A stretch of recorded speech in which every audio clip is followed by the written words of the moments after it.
श्री सतगुरु साईनाथ महाराज की जय। ओम साई राम। साईं मेरी ज़िंदगी। मैंने पहले अध्याय में बता चुकी हूँ कि कैसे मैं बाबा से जुड़ी थी। तो तब ऐसे टाइम बीतता गया। फिर उसके बाद मैं सबके मुंह से सुनती थी कि लोग शिरडी जाते, शिरडी में ऐसा है, बाबा ऐसे, बाबा साक्षात पैदा हुए। तो मेरा भी बड़ा मन करता था कि मैं भी शिरडी जाऊँ और बाबा का दर्शन करूँ और देखूँ कि बाबा के कैसी पवित्र भूमि और कैसे कहाँ पे वो विराजमान है और कैसे लगते हैं वहाँ का दृश्य देखने में। तो मेरे मन में भी था, भाई हर इंसान, मैं भी हूँ, हर इंसान के एक सपना होता है कि मैं भी ऐसी जगह जिनसे हम जुड़ते हैं, हम बहुत प्यार करते हैं, तो ऐसा होता है कि हम उनके पास जाए और उन्हें देखें कि हाँ वहाँ पे ये कैसे विराजमान है। तो मैं भी बहुत, मेरे मन में भी बहुत था कि हाँ मैं भी जाऊँ और वहाँ मैं बाबा का दर्शन करूँ, पर बन नहीं पा रहा था जाना। तो ऐसे हुआ, बस जब तक उनकी इच्छा नहीं होगी तब तक उनकी मर्ज़ी के बगैर तो कोई उनके पास नहीं पहुँच सकता। ये तो बिल्कुल सही है। तो मेरे साथ भी ऐसे ही हुआ। मैं भी रोज़ बोलती थी कि बाबा मुझे कब बुलाओगे, आप अपने पास कब बुलाएंगे, शिरडी मुझे भी आना है, मुझे भी देखना है वो जगह।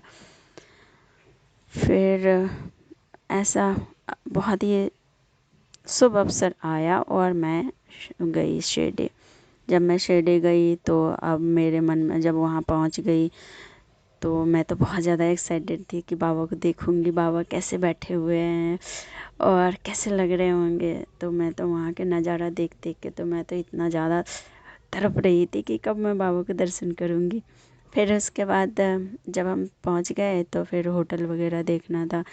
तो मैं भाभी थी मेरी, तो मैंने उनसे बोला कि मुझे पहले बाबा का दर्शन करना, उसके बाद ही मैं कुछ करूँगी। तो मेरी भाभी तो समझ गई, वो मेरी हालत तो जानती थी और मेरे बारे में अच्छी तरह से कि ये तो पागल हो रखी है, जब तक इसका दर्शन नहीं होगा तब तक ये ऐसे ही परेशान रहेगी। तो मेरे भाई से बोला कि पहले ने इसको दर्शन करा के लेके आ तू और मैं तब तक होटल देखती हूँ। मैं गई दर्शन के लिए। मैं बहुत ज़्यादा एक्साइटेड थी, बड़ी बबी मैं आ रही हूँ, कब आऊँ, कब पहुँचूँ आप तक, मैं कब पहुँचूँ। लाइन में लगी, मैंने गुलाब का फूल लिया। पहली बार गई थी, लेकिन पता नहीं क्यों मुझे ऐसा लगता था कि मैं यहाँ आ चुकी हूँ, मैं यहाँ आ चुकी हूँ। तो जहाँ भी, जो भी जगह जाती थी ना, जो भी चीज़ देखती थी, अरे ये मेरी देखी हुई चीज़ है, मैं यहाँ पहले आ चुकी हूँ, मैं यहाँ पहले आ चुकी हूँ।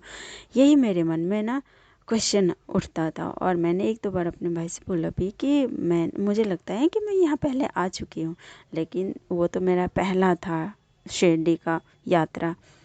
तो फिर उसके बाद मेरी बातों पे कौन यकीन करेगा। वो तो मुझे पता है कि मुझे हर चीज़ ना देखी देखी सी लग रही थी कि मैं इससे ना पहले देख चुकी हूँ, मैं यहाँ पे पहले आ चुकी हूँ, ऐसा लग रहा था मुझे। फिर मैं लाइन में लगी और मैं बहुत ज़्यादा एक्साइटेड थी। जब मैं आधे लाइन जब क्रॉस हो गया तो बाबा का स्वरूप चल रहा था, बड़े बड़े टीवी लगे हुए थे और उस पर बाबा का स्वरूप दिख रहा था। मेरा तो रोना छूट रहे थे कि बाबा जल्दी से बुलाओ ना अपने पास। फिर लाइन एंड में हम बाबा तक पहुंच ही गए। और जब मैंने बाबा को देखा फिर तो मैं अपने आप को रोक नहीं पाई और फिर जो मेरा रोना छूटा, मैं रोती गई, रोती गई, रोती गई। मेरा रोना बंद ही नहीं हो रहा था और मैं रोती जा रही हूँ और मैं कुछ भी नहीं बोल रही हूँ। और लाइन लगे हुए थे और वहाँ तो जल्दी जल्दी में पूजा करवाते हैं और भेज देते, उतना मुझे पता भी नहीं था कुछ भी। लेकिन बाबा ने मुझे बहुत अच्छा सा दर्शन दे दिया था और पंडित जी ने मुझे फूल दिया था गुलाब का। जब गुलाब की मुझे बहुत पसंद है, तो गुलाब का फूल दिया था तो और मैं ज़्यादा खुश हो गई कि बाबा ने पहली बार में मुझे गुलाब का फूल दिया। और इस बात को तो सोच सोच के मैं खुश भी हो रही थी और रो भी रही थी कि बाबा आप कितने प्यारे हो और कितने अच्छे लग रहे हो आप, बस मुझे अपना लो। मेरे मन में एक ही क्वेश्चन आ रहा था और बार बार मेरे मन में यही चल रहा था, बाबा अब मुझे अपना लो, अब मुझे दूर मत करो, बाबा मुझे अपना लो, अब मुझे आपको छोड़ कर कहीं नहीं जाना, कहीं नहीं जाना।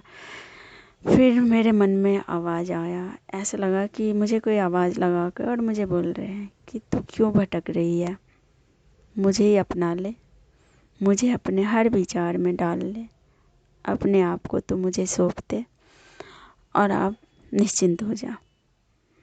अब इधर उधर भटकने की ज़रूरत नहीं है तुम्हें, बस मुझे ही अपना सब कुछ मान ले। बस ये आवाज़ आई और मैंने उनको हाथ जोड़ा और मैंने बस उसी दिन से बाबा में रम गई। मैंने बोले बाबा अब आपके सिवा मुझे कुछ भी नज़र ना आए, जहाँ देखो सिर्फ़ और सिर्फ आप नज़र आए। और वो दिन है और आज के दिन और बाबा की लीला शुरू हो गए मेरे जीवन में। और अब उनकी लीला का आरंभ तो उस परमेश्वर का लीला का गुणगान करना हम जैसे मूर्ख अज्ञानी के बस में नहीं है कि उनकी लीला का गुणगान करूं। जो वो बुलवाते हैं हमसे हम वही बोलते हैं, जो हमसे करवाते हैं हम वही करते हैं। अनंत कोटि ब्रह्मांड नायक रजाधिराज योगीराज परब्रह्म श्री सच्चिदानंद समय सतगुरु श्री साईनाथ महाराज की जय। ओम साई राम। साईं मेरी जिंदगी।